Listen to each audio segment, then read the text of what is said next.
آپ نے یقیناً ڈی ایس پی ملک صفدر حیات کی بہت سی کہانیاں سنی ہوں گی اور آپ جانتے ہیں کہ وہ کتنے بہادر، نڈر اور دیانتدار پولیس افسر تھے۔ انہوں نے ہمیشہ حق کا ساتھ دیا، چاہے اس کے لیے انہیں کتنی ہی بڑی طاقت کا سامنا کیوں نہ کرنا پڑا۔ آج میں آپ کے لیے ملک صاحب کی ڈائری سے ایک سنسنی خیز واقعہ لے کر آئی ہوں، جس میں آپ دیکھیں گے کہ کس طرح اپنی ایمانداری، ذہانت اور بے خوفی کے بل پر انہوں نے جرم کی جڑ تک رسائی حاصل کر لی اور سچ کو دنیا کے سامنے لا کھڑا کیا۔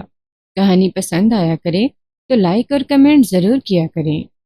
تو آئیے شروع کرتے ہیں آج کی یہ دلچسپ داستان۔ ایک روز میں حسب معمول تیار ہو کر تھانے پہنچا تو ایک سنسنی خیز خبر میری منتظر تھی۔ میں اپنے کمرے میں آ کر بیٹھا ہی تھا کہ کانسٹیبل نذیر حسین نے آ کر اطلاع دی، ملک صاحب ادھر سے 2 لاشیں ملی ہیں۔ میں سیدھا ہو کر بیٹھ گیا اور پوچھا، ادھر کدھر سے نذیر حسین؟ دریا میں سے جی، اس نے جواب دیا۔ ان دنوں میں ضلع اوکاڑا کے ایک تھانے میں تعینات تھا۔ میرے تھانے سے تھوڑے فاصلے پر دریائے راوی بہتا تھا۔ دریا کی دوسری جانب ضلع لائل پور واقع تھا۔ کانسٹیبل نذیر حسین کا جواب سننے کے بعد میں نے پوچھا، وہ لاشیں کن لوگوں کی ہیں؟ کچھ پتہ چلا؟ نہیں جی، کانسٹیبل نے نفی میں گردن ہلائی۔ ابھی تھوڑی دیر پہلے ہی ایک بندے نے تھانے آ کر لاشوں کے بارے میں بتایا ہے۔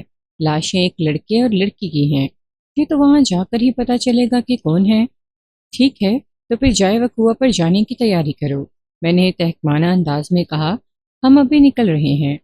اوکے ملک صاحب، نذیر حسین نے مجھے سلیوٹ کیا اور کمرے سے باہر نکل گیا۔ اس تھانے میں میری تعیناتی کو زیادہ عرصہ نہیں ہوا تھا، لیکن مجھے ایک روز بھی فارغ بیٹھنے کو نہیں ملا۔ میں نے سن رکھا تھا کہ وسطی پنجاب میں شیخو پورہ اور اوکاڑا میں جرائم کا تناسب دوسرے اضلاع کے مقابلے میں زیادہ ہے۔ میں نے جو سنا تھا اس کے ثبوت قدم قدم پر دیکھنے کو مل رہے تھے۔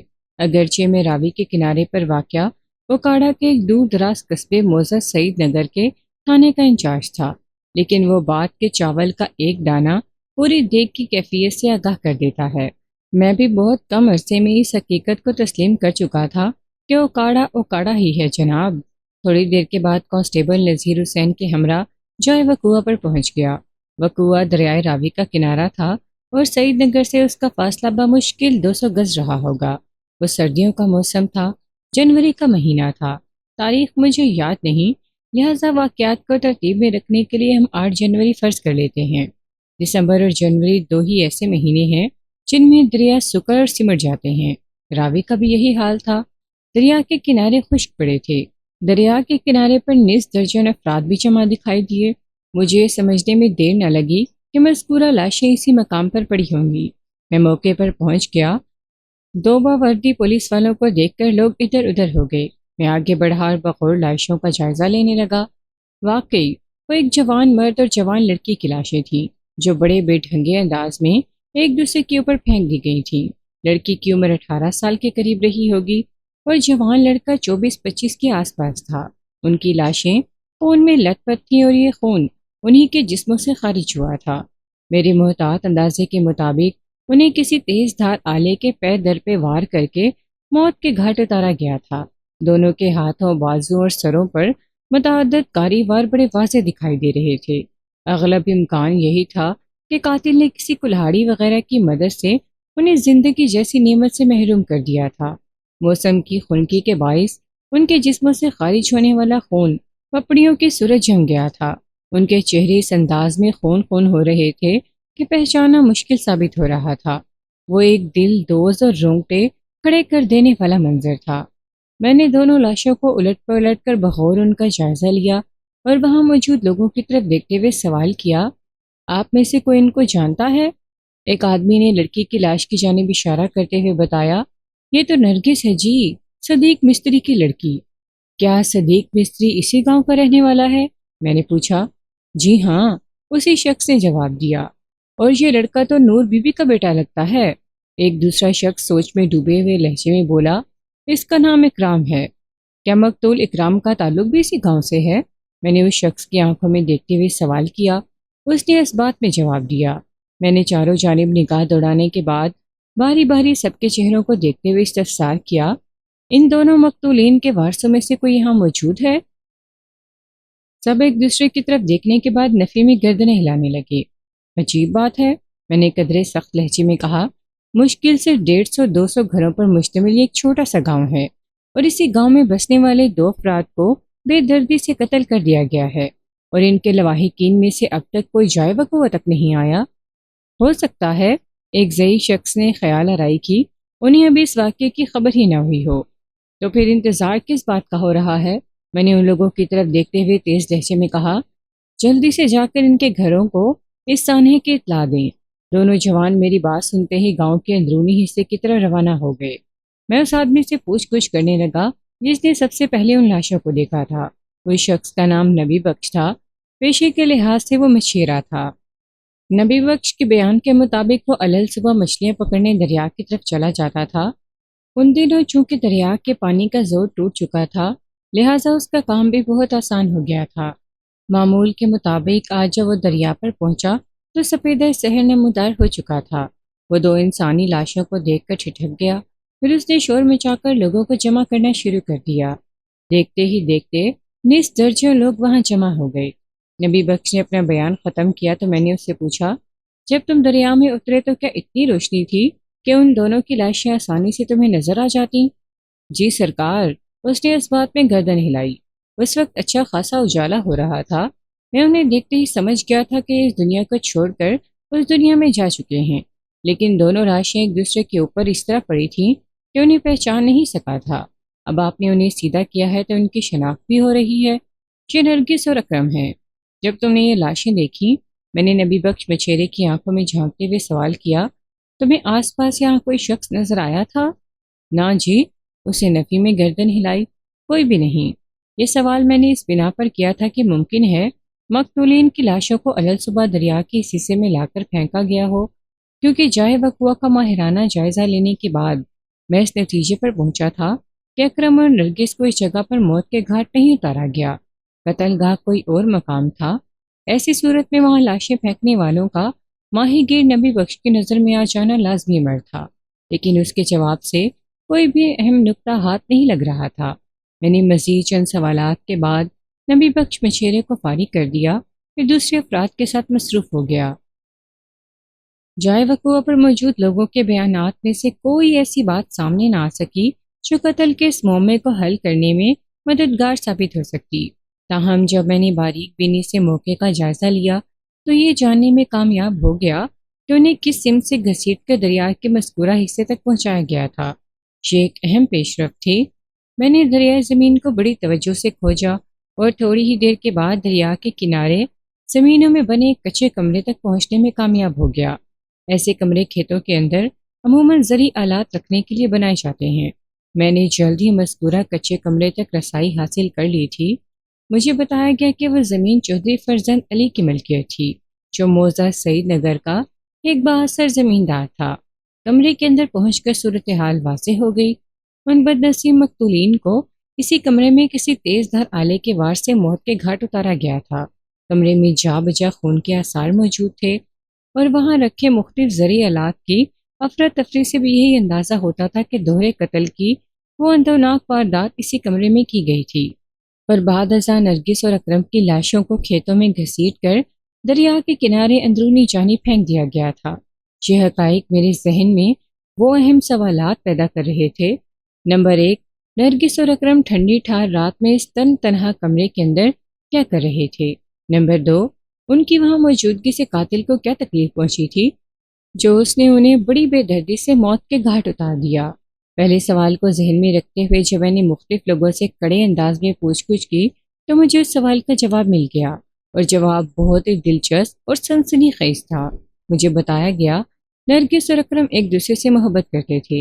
اس کے ساتھ ہی یہ بھی پتہ چلا کہ نرگس کی گاؤں کی ہی ایک نوجوان امین سے منگنی ہو چکی تھی اور 2 ماہ بعد اس کی شادی ہونے والی تھی۔ میں نے معلوم حقائق کی روشنی میں جائے وقوع کا نقشہ تیار کیا اور لاشوں کو پوسٹ مارٹم کے لیے سرکاری ہسپتال بھجوانے کے بندوبست میں لگا ہوا تھا کہ پتہ چلا مقتول اکرم کی والدہ نور بی بی وہاں پہنچ گئی ہے۔ وہ تقریباً بین کرتے ہوئے وہاں تک پہنچی تھی۔ اس آزاری کے بیچ میں وہ کسی عورت کا نام لے کر بڑے خطرناک انداز میں اسے بددعائیں بھی دی جا رہی تھی۔ خدا غارت کرے فضیلت کو۔ یہ فضیلت بی بی کون ہے؟ میں نے مقتول اکرم کی دکھی ماں سے سوال کیا۔ ہے ایک نامراد اور منہ کالی، وہ برا سا منہ بناتے ہوئے بولی۔ میرے بیٹے سے تو اسے خدا واسطے کا بیر تھا، اس کو بھی اور امین کو بھی۔ امین؟ میں نے چونک کر اس کی طرف دیکھا۔ نام مقتول نرگس کے منگیتر کے حوالے سے میرے علم میں آیا ہے۔ آپ بالکل ٹھیک کہہ رہے ہیں تھانے دار صاحب، بس بات میں گردن ہلاتے ہوئے بولی۔ امین فضیلت کا ہی بیٹا ہے، نرگس کی امین سے شادی ہونے والی تھی۔ یہ سب تو ٹھیک ہے، میں نے الجھن زدہ نظر سے نور بی بی کی طرف دیکھا، لیکن امین یا اس کی ماں فضیلت کی تمہارے بیٹے سے کیا دشمنی ہو سکتی ہے؟ نرگس اور اکرم ایک دوسرے کو پسند کرتے تھے، اس نے جواب دیا۔ تم یہ کہنا چاہتی ہو کہ فضیلت امین میں سے کوئی نرگس اور اکرم کی موت کا ذمہ دار ہے؟ میں نے ایک کڑا سوال کیا۔ میرا شک تو انہی لوگوں پر ہے جی، وہ بڑے یقین سے بولی۔ ٹھیک ہے نور بی بی، میں تمہارے شک کی بنیاد پر پوری تفتیش کروں گا، میں نے تسلی آمیز لہجے میں کہا۔ اگر ان لوگوں میں سے کوئی دوہرے قتل کی اس واردات میں ملوث پایا گیا تو وہ قانون سے بچ کر نہیں جائے گا، تم فکر نہ کرو، میں تمہارے ساتھ پورا انصاف کروں گا۔ وہ قدرے مطمئن ہو کر ایک طرف ہٹ گئی۔ اسی لمحے وہ نوجوان بھی واپس آ گیا جو نرگس کے گھر والوں کو اس سانحے کی اطلاع دینے گیا تھا۔ وہ بندہ خالی ہاتھ لوٹا تھا۔ میں نے سوالیہ نظر سے اس کی طرف دیکھا اور پوچھا، نرگس کے گھر والوں میں سے کوئی نہیں آیا؟ گھر میں کوئی ہے ہی نہیں جناب، وہ سادگی سے بولا۔ نرگس کے ماں باپ فتح پور گئے ہوئے ہیں۔ میرے ذہن میں فوری طور پر یہ خیال آیا کہ نرگس اپنے والدین کی غیر موجودگی کا فائدہ اٹھا کر گھر سے نکلی ہوگی اور اپنے محبوب اکرم سے ملنے اس کمرے کی طرف آئی ہوگی۔ اس خیال کے ساتھ ہی یہ بات بھی راسخ ہو جاتی تھی کہ قاتل جو کوئی بھی تھا، اسے ان دونوں کی خفیہ ملاقاتوں کی پوری خبر تھی، جبھی اس نے گزشتہ رات انہیں فنا کے گھاٹ اتار دیا تھا۔ اس عمر میں کسی شک و شبے کی گنجائش نہیں تھی کہ قاتل کو ان کی میل ملاقات بالکل پسند نہیں تھی۔ میں نے نرگس کے گھر کی طرف سے ناکام لوٹنے والے بندے کی آنکھوں میں دیکھتے ہوئے سوال کیا، اگر اس کے ماں باپ فتح پور گئے ہوئے ہیں تو گھر میں اور کوئی تو موجود ہوگا؟ وہ لوگ نرگس کو اکیلے چھوڑ کر تو فتح پور نہیں جا سکتے نا؟ نرگس کی بہن رابعہ ہوگی گھر میں تھانے دار صاحب، نور بی بی نے میری جانب دیکھتے ہوئے بتایا۔ رابعہ کا دماغی توازن درست نہیں ہے۔ اوہ، میں نے ایک گہری سانس خارج کی۔ اس کا مطلب ہے نرگس کے لیے گھر سے نکلنا اور اکرم سے ملنے کے لیے اس کمرے تک پہنچنا نہایت ہی آسان ثابت ہوا ہوگا۔ نور بی بی نے ہاں میں جواب دیا اور نہ ہی نہ میں۔ وہ اپنے بیٹے کی لاش کو دیکھ دیکھ کر آنسو بہائے جا رہی تھی۔ موقع کی کارروائی تقریباً مکمل ہو چکی تھی، لہٰذا میں نے دونوں مقتولین کی لاشوں کو پوسٹ مارٹم کے لیے اوکاڑا کے سرکاری ہسپتال پہنچانے کا بندوبست کر دیا۔ اس زمانے میں فنگر پرنٹس وغیرہ اٹھانے کا کوئی رواج نہیں تھا اور نہ ہی کسی کیس کی سماعت کے دوران میں عدالت فنگر پرنٹس رپورٹ کو کوئی اہمیت دیتی تھی۔ ایک بات کا ذکر کرنا میں بھول گیا کہ میں نے آلہ قتل کے تلاش میں دریائے راوی کے کنارے کے علاوہ کمرے کے ارد گرد کھیتوں کا بھی ایک بڑا حصہ چھان مارا تھا، لیکن تیز دھار والا وہ آلہ قتل کہیں بھی دستیاب نہیں ہو سکا تھا۔ چائے وقوع سے نور بی بی کا گھر بہت ہی کم فاصلے پر تھا، لہٰذا میں نے اسے تھانے بلانے کے بجائے ادھر اس کے گھر پہ ہی ٹٹولنے کا فیصلہ کر لیا اور اس کے ساتھ ہی گھر پر چلا گیا۔ نور بی بی نے شک کے حوالے سے اتنی بڑی بات کی تھی کہ اس کا تفصیلی انٹرویو بہت ضروری ہو گیا تھا۔ نور بی بی کا گھر دیہاتی طرز کا ایک عام سا مکان تھا جو 2 کمروں اور ایک کشادہ صحن پر مشتمل تھا۔ نور بی بی نے مجھے صحن میں حرارت بخش دھوپ میں بٹھایا تو میں نے سوالات کا سلسلہ شروع کر دیا۔ نور بی بی، تم گھر میں اکیلی ہی نظر آ رہی ہو؟ میں نے ادھر ادھر نگاہ دوڑاتے ہوئے پوچھا۔ کیا اکرم کے سوائے اس گھر میں تمہارے ساتھ اور کوئی نہیں رہتا؟ اس نے ایک بوجھل سانس خارج کرنے کے بعد بتایا۔ اکرم کا باپ تو بہت پہلے فوت ہو گیا تھا، بس میرے 2 ہی بیٹے تھے، اکرم اور ولایت۔ اکرم کی لاش ابھی میں دیکھ کر آ رہی ہوں، اور ولایت میں نے سوالیہ نظروں سے اس کی طرف دیکھا۔ وہ پچھلے 3 سالوں سے جیل میں ہے، اس نے افسردہ لہجے میں بتایا۔ جیل میں؟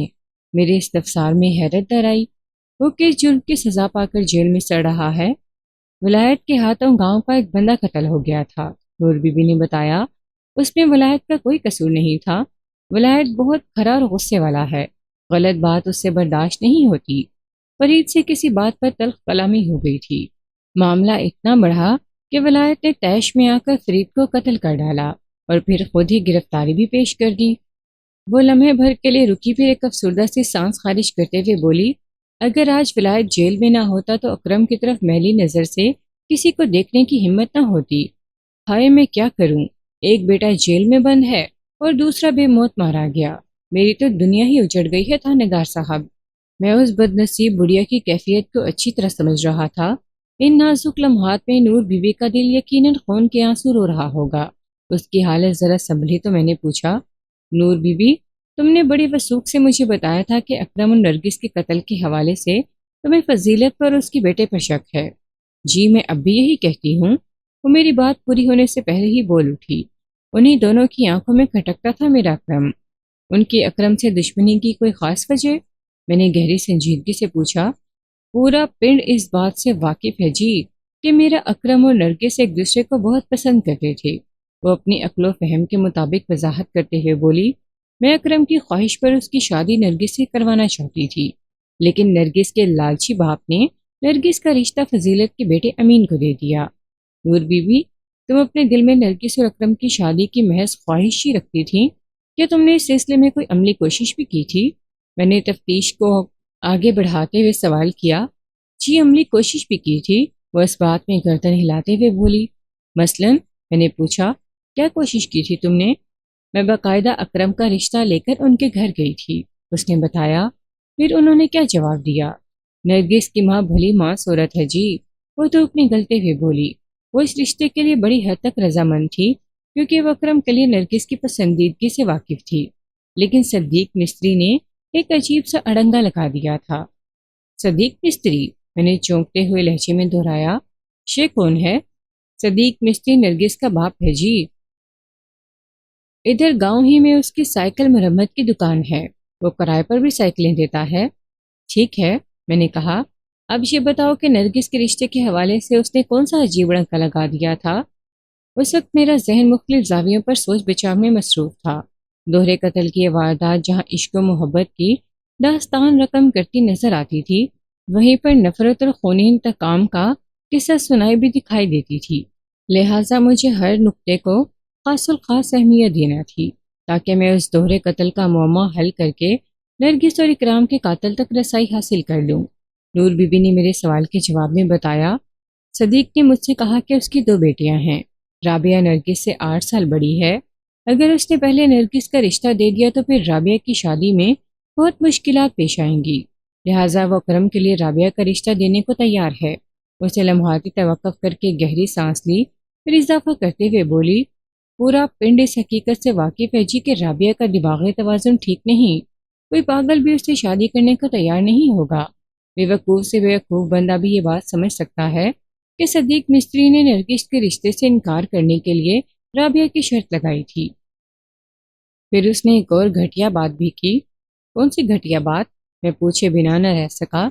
صدیق نے مجھ سے کہا کہ رابعہ کا رشتہ دے کر بھی وہ مجھ پر بڑا احسان کر رہا ہے۔ نور بی بی نے بتایا، ورنہ جس لڑکے کا بڑا بھائی قاتل ہو اور جیل میں اپنے جرم کی سزا بھگت رہا ہو، اسے کون رشتہ دے گا؟ میں نے گہری سانس خارج کرتے ہوئے کہا، مختصراً یہ کہ صدیق مستری نے نرگس کا رشتہ دینے کے لیے بہانے بازی سے کام لیا تھا۔ جی ہاں، یہی حقیقت ہے، وہ زور دے کر بولی۔ لیکن ایک بات سمجھ میں نہیں آ رہی، میں نے پرسوچ انداز میں کہا، صدیق مستری نے بیٹیوں کے رشتے کے سلسلے میں جو اصول بیان کیا تھا، پھر خود ہی اس اصول کی منافی کیوں کرتی؟ کون سا اصول جی؟ وہ الجھن زدہ نظر سے مجھے تکنے لگی۔ یہی کہ پہلے بڑی بیٹی رابعہ کی شادی ہوگی اور اس کے بعد نرگس کی، میں نے وضاحت کرتے ہوئے بتایا۔ نرگس کی امین کے ساتھ منگنی تو اس کے اصول کے خلاف ہے نا؟ لوگ اپنے مفاد کے لیے سارے اصول اور قاعدے بدل لیتے ہیں جی، وہ کسی فلسفی کے مانند آنکھیں سکیڑ کر بولی۔ میں نے آپ کو بتایا ہے نا، صدیق مستری لالچی اور حریص انسان ہے۔ میں نے ٹھوس انداز میں کہا، نرگس کی شادی امین کے ساتھ کرنے میں اس کی کون سی حرص اور لالچ چھپی ہوئی تھی؟ امین کا باپ ایک خوشحال زمیندار ہے جی، اور ہم ٹھہرے غریب مسکین لوگ، وضاحت کرتے ہوئے بولی۔ مجھے پتہ چلا ہے اس رشتے کی مد میں صدیق مستری نے لڑکے کے باپ مراد علی سے پورے 2000 روپے وصول کیے ہیں۔ اوہ، میں گہری سانس لے کر رہ گیا۔ 2000 روپے آج کل بے شک ایک معمولی سی رقم ہے، لیکن اس زمانے میں جب کا یہ واقعہ رقم کیا جا رہا ہے، 2000 روپے بڑی اہمیت کے حامل تھے۔ ان دنوں اوسط گھرانے کا مہینے بھر کا راشن لگ بھگ 30 روپے کا آ جاتا تھا۔ تنخواہ دار طبقے کی ماہانہ آمدنی 40 سے 60 روپے تک ہوتی تھی۔ نور بی بی، اگر تمہاری تمام باتوں کو میں درست تسلیم بھی کر لوں، پھر بھی ایک بات میرے ذہن کو الجھا رہی ہے۔ میں نے گہری سنجیدگی سے کہا۔ کون سی بات ہے جی؟ وہ سوالیہ نظر سے مجھے تکنے لگی۔ شہید کے اکرم اور نرگس کے قتل میں فضیلت یا امین کا ہاتھ ہو سکتا ہے، میں نے دو ٹوک انداز میں کہا۔ تم نے انہی دو افراد پر اپنے شک کا اظہار کیا ہے نا؟ جی بالکل، وہ بڑی وثوق سے بولی۔ نور بی بی، میری بات غور سے سنو، میں نے اس کی آنکھوں میں دیکھتے ہوئے گہری سنجیدگی سے کہا۔ نرگس کی امین کے ساتھ منگنی ہو چکی تھی اور میری حاصل شدہ معلومات کے مطابق 2 ماہ بعد ان کی شادی ہونے والی تھی۔ اگر یہ فرض کر بھی لیا جائے کہ فضیلت اور امین تمہارے بیٹے سے شدید نفرت کرتے تھے، لیکن اس صورت میں تو انہیں صرف اکرم کو نقصان پہنچانے کے بارے میں سوچنا چاہیے تھا۔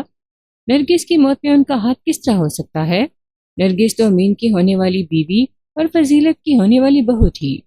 میں آپ کی سوچ کو غلط نہیں کہوں گی تھانے دار صاحب، وہ ٹھہرے ہوئے لہجے میں بولی، لیکن شاید آپ کو ایک تلخ حقیقت کا پتہ نہیں۔ تلخ حقیقت؟ میں نے چونک کر اس کی طرف دیکھا۔ تم کس حقیقت کا ذکر کر رہی ہو؟ یہ حقیقت کہ نرگس اور امین کی شادی کا فیصلہ مراد علی کا تھا، وہ انکشاف انگیز لہجے میں بولی۔ فضیلت اس رشتے کے حق میں نہیں تھی۔ کیا مطلب ہے تمہارا؟ میں الجھ کر رہ گیا۔ فضیلت امین کی شادی اپنی چھوٹی بہن کی بیٹی زرینہ سے کرنے کا ارادہ رکھتی تھی، اس نے بتایا، مگر مراد علی کی ضد اور زبردستی کی وجہ سے امین کی منگنی نرگس سے ہو گئی۔ فضیلت اور امین کی نرگس اور اکرم سے دشمنی کے حوالے سے جو فلسفہ نور بی بی نے بیان کیا وہ آسانی سے مجھے ہضم نہیں ہوا تھا، تاہم اس خیال سے کہ اس کی دل آزاری نہ ہو میں نے تسلی بھرے انداز میں کہہ دیا، ٹھیک ہے نور بی بی، تم فکر نہ کرو، میں پوری دیانت داری سے اس معاملے کی تفتیش کروں گا اور تم دیکھو گی کہ اکرم اور نرگس کا قاتل بہت جلد میری گرفت میں ہوگا۔ سونا رب کرے ایسا ہی ہو جی، وہ بھرائی ہوئی آواز میں بولی۔ میں تھوڑی دیر اور اس کے پاس بیٹھا، پھر وہاں سے چلا آیا۔ میں تھانے پہنچا تو دوپہر ہو رہی تھی۔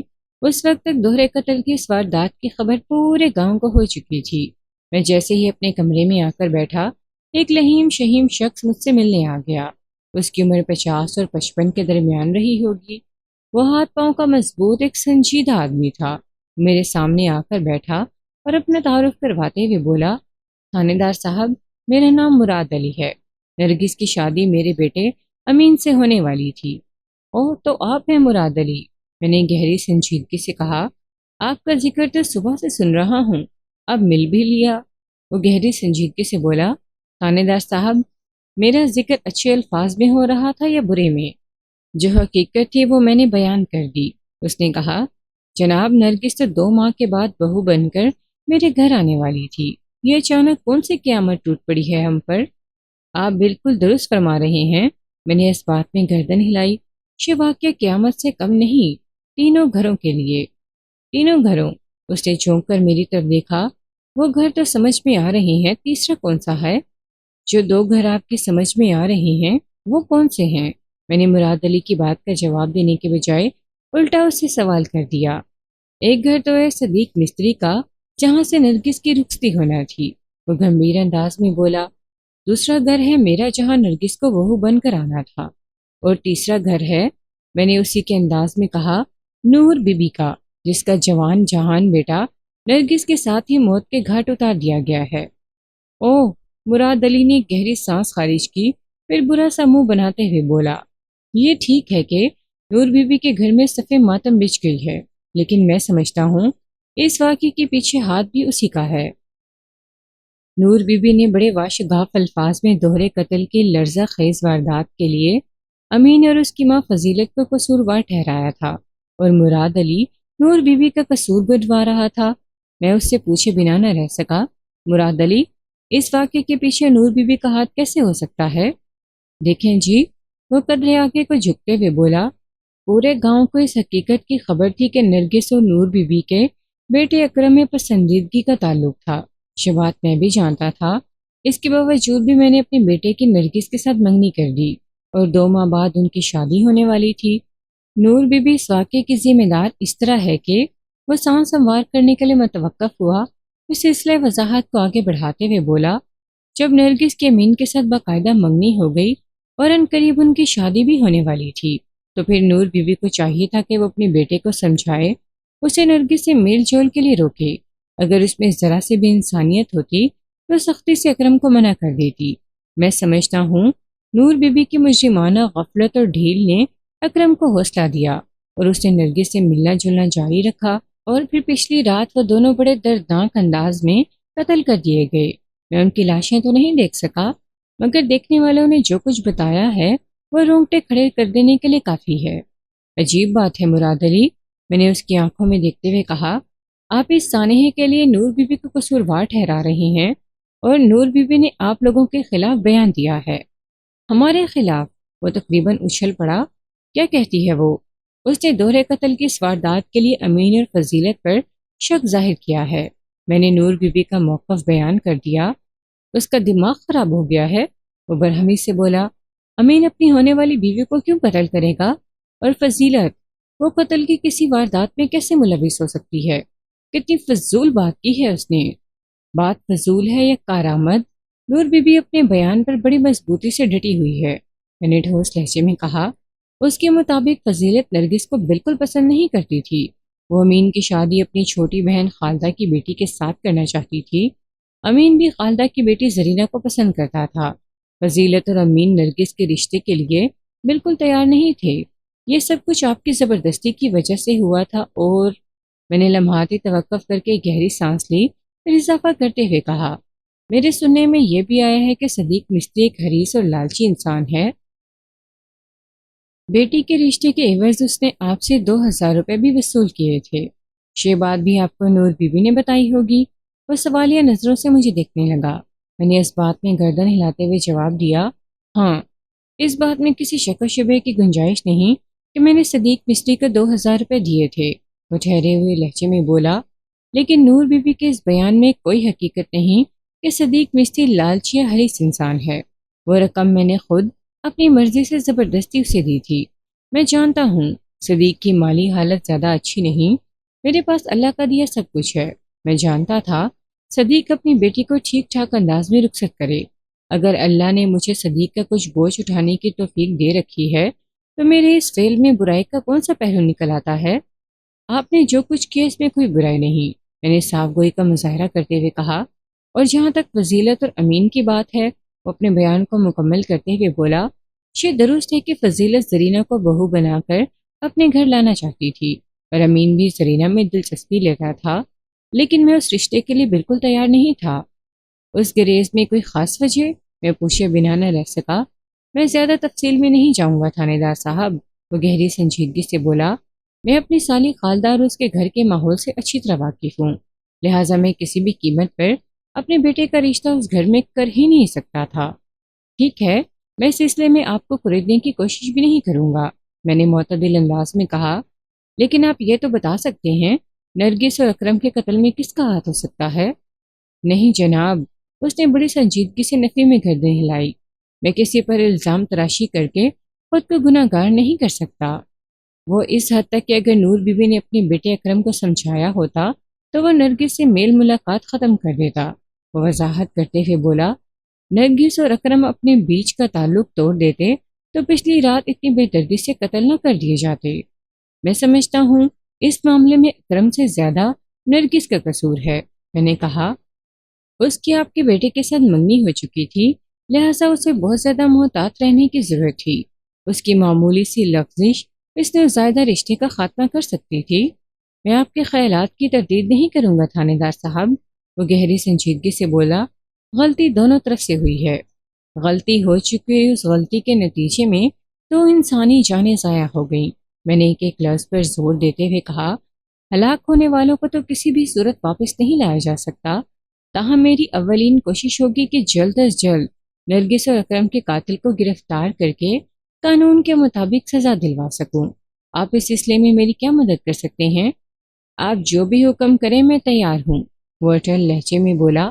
یہ تو آپ نے واضح کر دیا کہ کسی پر الزام لگا کر خود کو گناہ گار نہیں کرنا چاہیے، میں نے ٹھہرے ہوئے انداز میں کہا، لیکن دوہرے قتل کی اس واردات کے بارے میں اپنے خیالات کا اظہار تو کر سکتے ہیں۔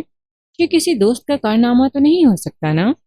آپ نے ٹھیک کہا، یہ کسی دوست کی نہیں بلکہ دشمن کی کارروائی ہو سکتی ہے، وہ پرسوچ انداز میں بولا۔ میرا ذہن کسی پرانی دشمنی کی جانب اشارہ کر رہا ہے۔ پرانی دشمنی؟ میں نے چونک کر اس کی طرف دیکھا۔ اکرم کا بڑا بھائی ولایت اس وقت جیل میں اپنے کی سزا کاٹ رہا ہے۔ مراد علی گہری سنجیدگی سے بولا، اس کے ہاتھوں 3 سال پہلے فرید نامی ایک بندے کا قتل ہو گیا تھا۔ ہو سکتا ہے مقتول پارٹی والوں کی طرف سے کسی نے کام دکھا دیا ہو۔ ولایت کی کہانی تو نور بی بی کی زبانی مجھ تک پہنچ چکی ہے۔ نے کہا، کیا مقتول فرید کے گھر والے ابھی تک سعید نگر میں رہتے ہیں؟ نہیں جی، مراد نے نفی میں گردن ہلائی۔ اس واقعے کے بعد وہ سعید نگر کو چھوڑ کر کہیں چلے گئے تھے۔ کہاں چلے گئے تھے؟ میں نے تیز لہجے میں پوچھا۔ مراد نے نرگس اور اکرم کے قتل کے حوالے سے جس جانب اشارہ کیا تھا وہ میرے لیے سنسنی خیز و دلچسپ تھا، لہٰذا میری کرید میں تیزی آ گئی۔ اکرم کے بڑے بھائی ولایت کے ہاتھوں فرید کا قتل ہوا تھا اور ولایت اسی جرم میں جیل میں بند تھا۔ اب ولایت کا چھوٹا بھائی قتل ہو گیا تھا، چنانچہ مقتول فرید کے خاندان کی جانب میرا دھیان جانا لازمی تھا۔ مراد نے ٹھہرے ہوئے لہجے میں جواب دیا، فرید کے قتل کے کچھ عرصے بعد تک تو وہ لوگ ادھر سعید نگر ہی میں رہے، پھر مقبول آباد چلے گئے۔ مقبول آباد میں فرید مقتول کے چاچے اور پھپھیاں پہلے سے آباد ہیں۔ یوں سمجھے کہ وہ فرید کی ددھیال ہے۔ ان کا دادا تو اب زندہ نہیں رہا، مگر زیادہ تر ددھیالی رشتہ دار ادھر مقبول آباد ہی میں رہتے ہیں۔ مقبول آباد نامی وہ گاؤں قصبہ سعید نگر سے 3 میل کے فاصلے پر تھا۔ میں نے مراد علی سے پوچھا، فرید مقتول کے گھرانے میں کل کتنے افراد تھے؟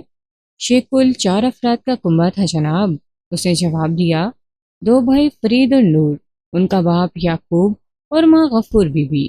فرید بڑا بھائی تھا اور اس کے قتل کے بعد شیخ گھرانہ 3 افراد تک محدود ہو کر رہ گیا تھا۔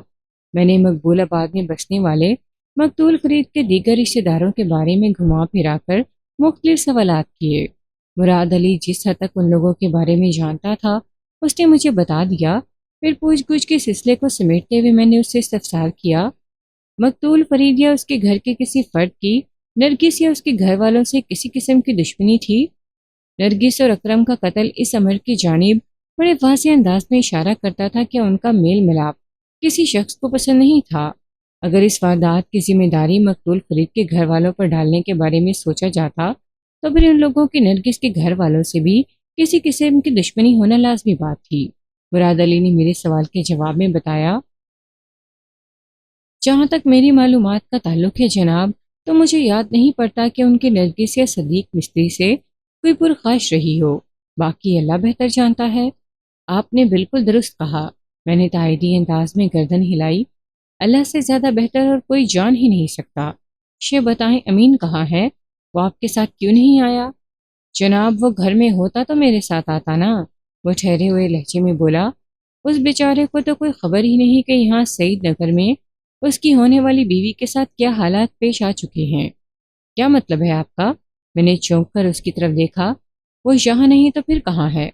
وہ تو کل صبح سے موزہ شاہ کوٹ گیا ہوا ہے جناب، مراد علی نے جواب دیا۔ شاہ کوٹ؟ میں نے الفاظ دہرائے۔ شانی آپ کی سالی خالدہ کے گاؤں؟ جی ہاں، اس نے اس بات میں گردن ہلائی۔ تو اس کا مطلب ہے امین کا اپنی خالہ کی بیٹی زرینہ میں پسندیدگی کا سلسلہ ابھی تک جاری ہے؟ میں نے تیکھے انداز میں سوال کیا۔ ایسی بات نہیں ہے جناب، وہ جلدی سے وضاحت کرتے ہوئے بولا۔ شاہ کوٹ میں کوئی صرف میری سالی خالدہ ہی کا گھر نہیں ہے، وہاں میرے بھی کئی رشتہ دار آباد ہیں۔ یوں سمجھے کہ امین کی ددھیال وہاں بستی ہے اور امین مہینے میں 1 چکر وہاں کا لگاتا رہتا ہے۔ اوہ تو یہ بات ہے، میں نے گہری سانس خارج کرتے ہوئے کہا۔ تھانے دار صاحب، وہ مجھ سے بولا، دوہرے قتل کی اس واردات کے سلسلے میں ابھی تک آپ نے کیا تفتیش کی ہے؟ ابھی تو تفتیش کا آغاز ہوا ہے مراد علی، میں نے گہری سنجیدگی سے کہا۔ مجھے امید ہے میں بہت جلد نرگس اور اکرم کے قاتل تک پہنچ جاؤں گا۔ اللہ کرے ایسا ہی ہو جناب، اس نے خلوص دل سے کہا۔ میں مزید تھوڑی دیر تک مراد علی سے بات چیت کرتا رہا، پھر اسے رخصت کر دیا۔ اس نے جاتے جاتے مجھے یقین دلایا کہ اس واردات کے سلسلے میں جیسے ہی کوئی اہم خبر اس کو ملی وہ سیدھا میرے پاس آئے گا۔ مراد علی سے حاصل ہونے والی معلومات کی روشنی میں امین کی ذات شک کے دائرے سے باہر چلی گئی تھی۔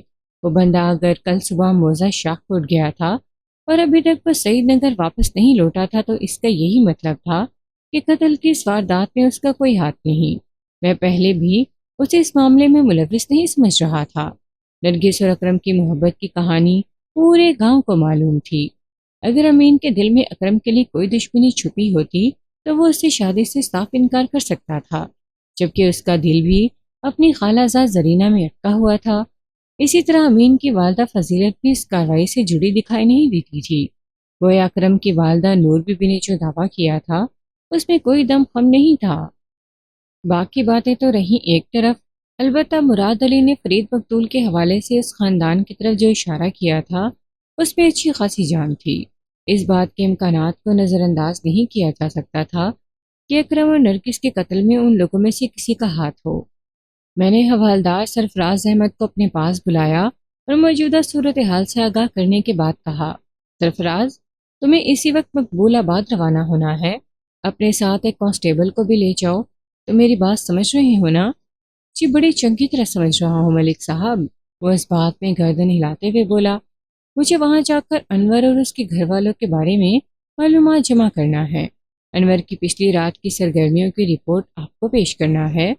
بالکل، میں یہ چاہتا ہوں، میں نے تائیدی انداز میں گردن ہلائی، لیکن یہ کام اتنی احتیاط سے ہونا چاہیے کہ ان لوگوں کا کسی قسم کا شک نہ ہو۔ آپ فکر ہی نہ کریں ملک صاحب، وہ اپنا سینہ ٹھوکتے ہوئے بولا، آپ کو انشاءاللہ مجھ سے کوئی شکایت نہیں ہوگی۔ ویری گڈ، میں نے ستائشی نظر سے اس کی طرف دیکھا، پھر چونکتے ہوئے لہجے میں پوچھا، سرفراز، ادھر مقبول آباد میں تو تمہارے رشتہ دار بھی رہتے ہیں نا؟ جی ملک صاحب، اس نے اس بات میں سر ہلایا، میری امی کے کچھ رشتہ دار ادھر رہتے ہیں۔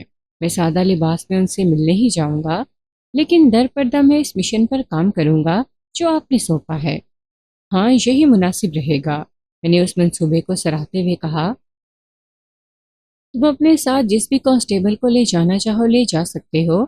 تمہاری پہلی کوشش تو نہایت ہی احتیاط کے ساتھ انور کی سرگرمیوں کا جائزہ لینا ہے، اور اگر تم محسوس کرو کہ وہ کسی حوالے سے اکرم اور نرگس کے قتل میں ملوث ہے تو تم فوراً اسے گرفتار بھی کر سکتے ہو۔ میری طرف سے تمہیں اس کام کی مکمل اجازت ہے۔ گرفتاری کے لوازمات کے ساتھ ہی مقبول آباد کا رخ کرنا۔ جو آپ کا حکم ملک صاحب، وہ فرما برداری سے بولا۔ میں نے ضروری ہدایت کے ساتھ اسے رخصت کر دیا۔ شام سے تھوڑی دیر پہلے میں نے کانسٹیبل عباس کو اپنے پاس بلایا اور کہا، عباس، آج کی رات تمہیں بڑی کڑی ڈیوٹی دینا ہے۔ آپ حکم کریں ملک صاحب، وہ گہری سنجیدگی سے بولا۔ ڈیوٹی تو ڈیوٹی ہے، کڑی کیا اور نرم کیا جناب۔ عباس، تمہاری یہی باتیں مجھے بہت متاثر کرتی ہیں۔ میں نے تعریفی نگاہ سے اس کی طرف دیکھا۔ تمہارے اندر احساس ذمہ داری کوٹ کوٹ کر بھرا ہوا ہے۔ کاش پولیس ڈپارٹمنٹ سے وابستہ ہر شخص تمہارے یہ انداز میں سوچنے لگے۔ جناب، یہ تو آپ کی مہربانی اور محبت ہے، ورنہ میں تو ایک عام پولیس اہلکار ہوں، وہ سادگی سے بولا۔ عباس، میں نے اس کی آنکھوں میں دیکھتے ہوئے گہری سنجیدگی سے کہا، آج کل شدید سردی کا موسم ہے اور رات میں تو ٹھنڈ قیامت خیز ہو جاتی ہے۔ اسی ٹھنڈی ٹھار رات میں تمہیں کھلے میں ڈیوٹی دینا ہے۔ دوں گا ملک صاحب، وہ بڑے عزم سے بولا۔ آپ حکم کریں کہاں جانا ہے اور کیا کرنا ہے۔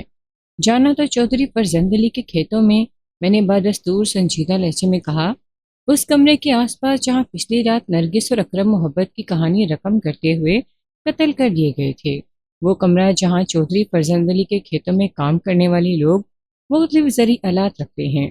ٹھیک ہے جناب، وہ اس بات میں گردن ہلاتے ہوئے بولا۔ میں اس کمرے کے ارد گرد موجود رہ کر وہاں کی نگرانی کروں گا، لیکن یہ تو بتائیں یہ نگرانی کس نوعیت کی ہوگی؟ بہت اچھا سوال ہے، میں نے ٹھہرے ہوئے لہجے میں کہا۔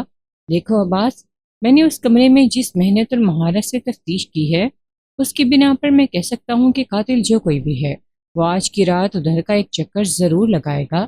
آلہ قتل کو جائے وقوع کے قریب ہی کہیں پھینکا ہوگا۔ یہ ضروری نہیں کہ وہ کمرے کے اندر داخل ہونے کی کوشش کرے، وہ آس پاس کے علاقے میں بھی نظر آ سکتا ہے۔ جی میں اچھی طرح سمجھ گیا کہ آپ مجھ سے کیا چاہتے ہیں، عباس علی نے اس بات میں گردن ہلاتے ہوئے جواب دیا۔ آپ بالکل بے فکر ہو جائیں، میں آپ کو مایوس نہیں کروں گا۔ میں نے اسے چند ضروری ہدایات دینے کے بعد استفسار کیا، عباس، مجھے تمہاری صلاحیت پر تو کسی قسم کا کوئی شک نہیں ہے، لیکن میں پھر بھی یہ جاننا چاہوں گا کہ تم اس کام کے لیے مورچہ کہاں بناؤ گے؟ میرا مطلب ہے تم کہاں پر بیٹھ کے نگرانی کا کام کرو گے؟ مجھے پتا تھا آپ یہ سوال ضرور کریں گے، وہ چمکتی ہوئی آنکھوں کے ساتھ بولا۔ ملک صاحب، جب آپ نے اس کمرے اور نگرانی کا ذکر کیا تھا تو میرے ذہن میں فوراً فیصلہ کر لیا تھا کہ یہ کام مجھے کس مقام پر بیٹھ کر کرنا ہوگا۔ آپ سنیں گے تو مجھے داد دیں گے۔ میں ضرور سننا چاہوں گا، میں نے دلچسپی لیتے ہوئے کہا۔ بتاؤ، کہاں بیٹھ کر تم جائے وقوع کی نگرانی کرو گے؟ آپ کو اچھی طرح معلوم ہے جناب کہ مذکورہ کمرہ کھیتوں کے آخری کنارے پر واقع ہے، عباس وضاحت کرتے ہوئے بولا، اور اس کمرے سے دریائے راوی چند قدموں کے فاصلے پر واقع ہے۔ آپ نے جب دریا کے اندر پڑی اکرم و نرگس کی لاشوں کا معائنہ کیا تو یہ بات آپ کے مشاہدے میں ضرور آئی ہوگی کہ دریائے راوی کے کنارے تھوڑے تھوڑے فاصلے پر ٹہلی شیشم اور کیکر کے بلند و بالا درخت لگے ہوئے ہیں۔ اور بس عباس، میں نے ہاتھ کے اشارے سے اسے مزید بولنے سے روک دیا۔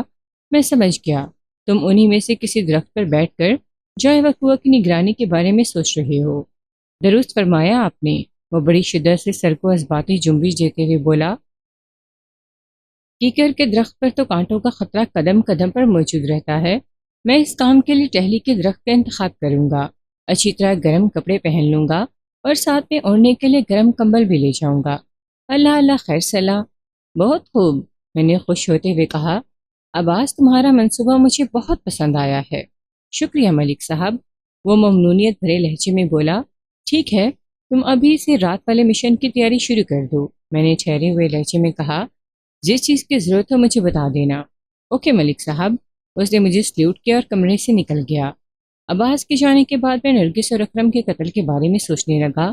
اس بات میں کسی شک کی گنجائش نہیں ہو سکتی تھی کہ قاتل جو کوئی بھی تھا، اسے نرگس کا اکرم کے ساتھ ملنا جلنا سخت ناپسند تھا۔ اس سلسلے میں جو نام ابھی تک میرے سامنے آئے تھے ان میں امین سر فہرست تھا۔ نرگس اس کی منگیتر تھی۔ ظاہر ہے اکرم کے ساتھ اس کا میل جول امین کو اچھا نہیں لگتا ہوگا، لیکن امین تو گزشتہ رات سعید نگر میں موجود ہی نہیں تھا۔ جائے وقوع سے اس کی غیر موجودگی اس کی بے گناہی کو ثابت کرتی تھی۔ دوسرا زاویہ اکرم کا تھا۔ دورے قتل کی یہ واردات اکرم کے کسی دشمن کی کارروائی بھی ہو سکتی تھی۔ وہ اکرم کی جان لینے کے لیے جائے وقوع پر پہنچا ہو اور پہچان لیے جانے کے خوف سے اس نے نرگس کا کام بھی تمام کر دیا ہو۔ اس حوالے سے سر دست مقتول فرید کا خاندان سامنے آیا تھا اور میں نے حوالدار سرفراز کو اس خاندان کی خبر گیری کے لیے مقبول آباد روانہ کر دیا تھا۔ مجھے امید تھی کہ وہ کوئی نہ کوئی خبر لے کر آئے گا۔ سعید نگر میں موجود لوگوں کو، خاص طور پر متعلقہ افراد کو میں اچھی طرح ٹٹول چکا تھا، لیکن ابھی تک قاتل کے حوالے سے کوئی سراغ میرے ہاتھ نہیں لگ رہا تھا۔ صرف ایک پارٹی کو چیک کرنا باقی تھا اور وہ تھے نرگس کے والدین۔ شام سے تھوڑی دیر پہلے میں نے ایک کانسٹیبل کو ساتھ لیا اور صدیق مستری کے گھر پہنچ گیا۔ دروازے کے باہر سے مجھے رونے پیٹنے کی آوازیں سنائی دی۔ پوچھنے پر پتہ چلا کہ ابھی تھوڑی دیر پہلے ہی صدیق مستری اور اس کی بیوی فتح پور سے واپس آئے ہیں۔ جوان جہان بیٹی کی موت کا سن کر ان پر جیسے قیامت ٹوٹ پڑی تھی۔ گھر کے اندر سے اٹھنے والی آہو پکار اسی سلسلے میں تھی۔ میری آمد کی اطلاع اندر پہنچی تو مراد علی مجھے اپنے ساتھ لے کر گھر میں لے گیا۔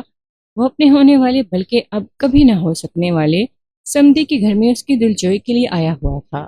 میں مراد علی کے ساتھ صدیق مستری کی بیٹھک میں پہنچ گیا۔ وہ ایک چھوٹا سا مکان تھا۔ گھر کے پچھلے حصے میں 2 کمرے پہلو بہ پہلو بنے ہوئے تھے۔ سامنے والے حصے میں ایک بیٹھک نما کمرہ تھا جہاں اس وقت میں بیٹھا ہوا تھا۔ بیچ میں اس درجے کا صحن تھا۔ گھر کے اندر سے اٹھنے والی آوازیں مجھے اندازہ لگانے میں قطعاً کسی دشواری کا سامنا نہ ہوا کہ وہاں درجن بھر افراد موجود تھے، جن میں زیادہ تعداد عورتوں کی تھی۔ مراد علی جلدی صدیق مستری اور اس کی بیوی آسیہ کو میرے پاس بیٹھک میں لے آیا۔ صدیق مستری ایک دراز قامت اور دبلا پتلا شخص تھا۔ اس کی صحت کو تو صلیب بخش نہیں کہا جا سکتا تھا، جبکہ اس کے مقابلے میں آسیہ خاصی تنومند عورت تھی۔ آسیہ فربان دام اور گوری چٹی تھی، جبکہ صدیق مستری کا رنگ گندمی اور وہ بھی جھلسا ہوا گندمی تھا۔ تاہم ان لمحات میں وہ دونوں بے حد پریشان اور دکھی نظر آ رہے تھے۔ مراد علی نے میری طرف دیکھتے ہوئے کہا، تھانے دار صاحب، اگر آپ تنہائی میں نرگس کے ماں باپ سے کچھ پوچھنا چاہتے ہیں تو میں باہر چلا جاتا ہوں۔ نہیں، میں نے نفی میں گردن ہلائی، اس کی ضرورت نہیں، آپ کے یہاں موجود رہنے میں کوئی حرج نہیں ہے۔ شکریہ تھانے دار صاحب، وہ اطمینان سے بیٹھ گیا۔ صدیق مستری اور آسیہ کی حالت بہت خراب ہو رہی تھی۔ میں نے مناسب الفاظ میں انہیں تسلی دلاسا دیا اور کہا، مجھے نرگس کی اندرناک موت کا بہت دکھ ہے۔ میں کسی بھی قیمت پر اسے واپس تو نہیں لا سکتا، لیکن آپ لوگوں سے میرا وعدہ ہے کہ میں اس کے قاتل کو جلد از جلد گرفتار کر کے کڑی سے کڑی سزا دلوانے کی کوشش کروں گا۔